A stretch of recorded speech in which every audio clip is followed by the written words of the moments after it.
කොයි වගේ සිස්ටම් එකක්ද ලංකාවේ හැදෙන්න ඕනේ මේ ව්‍යවසායකත්වය නවෝත්පාදනය දිරිමත් කරන්නට? දෙපැත්තම තියෙනවා මොනවද කිව්වා වගේම සමහරලාට අපිට කම්ප්ලේන්ට්ස් අහන්න හම්බ වෙනවා.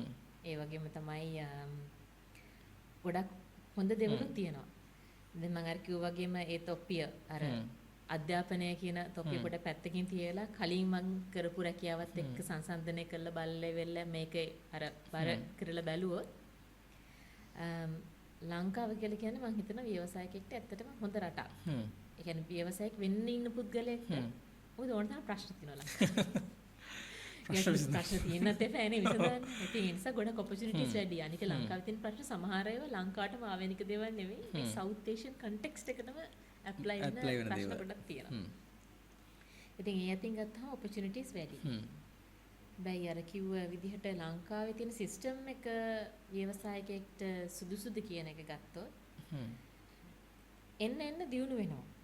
ඒක ඒකේ යම්කිසි වර්ධනයක් පෙන්눔 කරනවා. හැබැයි තාම අර අපි කියන ප්‍රශස්ත මට්ටමට ආවද කියන එක ගැන පොඩි ගැටලුවක් තියෙනවා. ඒ කියන්නේ ව්‍යවසායකයන් විසින්ම තමන්ම මහන්සියෙන් ගහගන්න ගේමක් තමයි.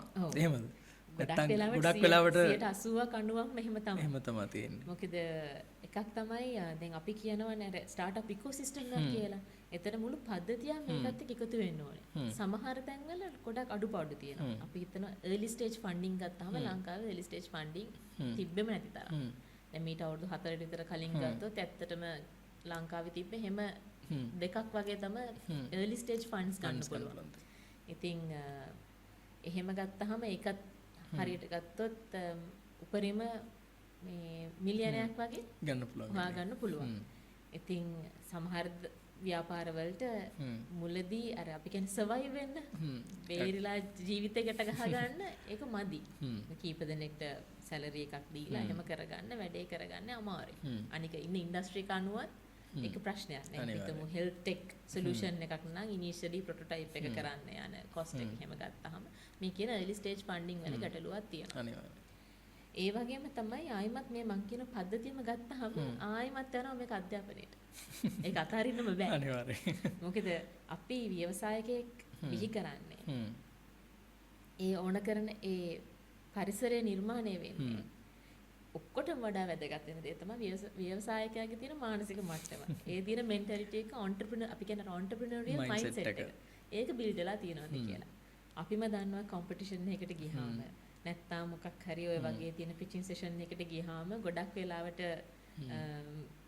අලුත් බිස්නස් අයිඩියා එකක් ගෙනාපු කෙනෙක් කියන දේ තමයි මට ෆන්ඩින් තියෙනවා නම් මේක කරන්න පුළුවන් කියලා. හැබැයි විශේෂයෙන්ම අපි ගත්තොත් ටෙක්නොලොජි ස්ටාර්ට්අප් එකක් ගත්තාම සමහරවිට ෆන්ඩින් ඕනේ අවම ප්‍රමාණයක්. මොකද බිස්නස් සොලියුෂන් එක වැලිඩේට් කරලා ට්‍රයල් කරන්න පයිලට් කරන්න ගොඩක් අවස්ථා තියෙනවා. ෆන්ඩින් ඕන වෙන්නේ ඊට පස්සේ. ඒක ස්කේල් අප් කරන්න. ස්කේල් කරන්න නැත්නම් ඊළඟ ස්ටේජ් එකට යන්න ද වැලිඩේෂන් එකෙන් පස්සේ. ඉතින් ඒ නිසා තමයි අර අධ්‍යාපනය කියන එක තොප්පිය ගලවලා තිබ්බට අයිමත් දාගන්න වෙන්නේ. මොකද අධ්‍යාපනයට අයිමත් යන්න වෙනවා. අපිට මොයේ කියන මයින්ඩ්සෙට් එක අපි ඇත්තටම හදනවද මිනිස්සු ඇතුලේ කියන එක. ව්‍යවසායකයේ අපි මේ කියන දේ මම ඔය කියන අධ්‍යාපනය පොඩ පැත්තකින් තිබ්බොත් අපි හිතන්න දැන් ඕනම කෙනෙක් රැකියා ආයතනයට ගිහලා රැකියාවක් කරන්න ගැටලුවක් නැහැ. මොකද අපි හදන්නේ එහෙම කොටසක්. අර කම්ෆර්ටබල් සෝන් එකේ ඉන්න කැමති පිරිසක් හදන්න. එතකොට ව්‍යවසායකයෙක් කියන කෙනෙක් ඊටදී චැලෙන්ජ් එකක් ගන්න, රිස්ක් එකකට බය නැති. ඒකත් අර අපි කියන කැල්කියුලේටඩ් රිස්ක් එකක් කියලා සමහර තැන්වලදී එහෙම බය නැති. ඒ වගේම තමයි ප්‍රශ්නයක් දැක්කහම ඒක ඇත්තට විසඳන්න අර අපි කියන අමාරුවක් තියෙන. එහෙම මානසික මට්ටමක් තියෙන කෙනෙක් වෙන්න පුළුවන්. ඉතින් අපේ මේ තියෙන සිස්ටම් එක ඇතුලේ අපි එහෙම කෙනෙක්ව බිහි කරන්නේත් නැහැ. අපි අර කිව්වට early stage funding නැහැ කියලා දැන් මම මේ ටිකකට කලින් කිව්වට සමහරලාට ඉන්න angel investor කෙනෙක්ට ගිහලා කතා කරාම ඒගොල්ලෝ අහන්නේ ඇත්තටම මෙහෙම ඉන්වෙස්ට් කරන්න පුළුවන් ස්ටාර්ට්අප්ස් තියෙනවද කියලා. මේක අර chicken and egg situation එක තමයි.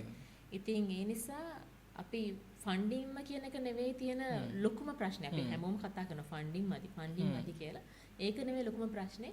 අපි ඇත්තටම එහෙම ස්ටාර්ට්අප් එකක් බිල්ඩ් කරන්න ඕන කරන මානසික මට්ටමක් මේ අපේ අධ්‍යාපන ක්‍රමයේ හදලා තියෙනවද කියන එක.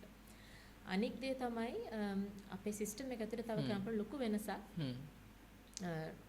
දැන් අපි ගවර්න්මන්ට් එක ගත්තාම අපිට පොඩි පොඩි චේන්ජස් කරන්න වෙනවා.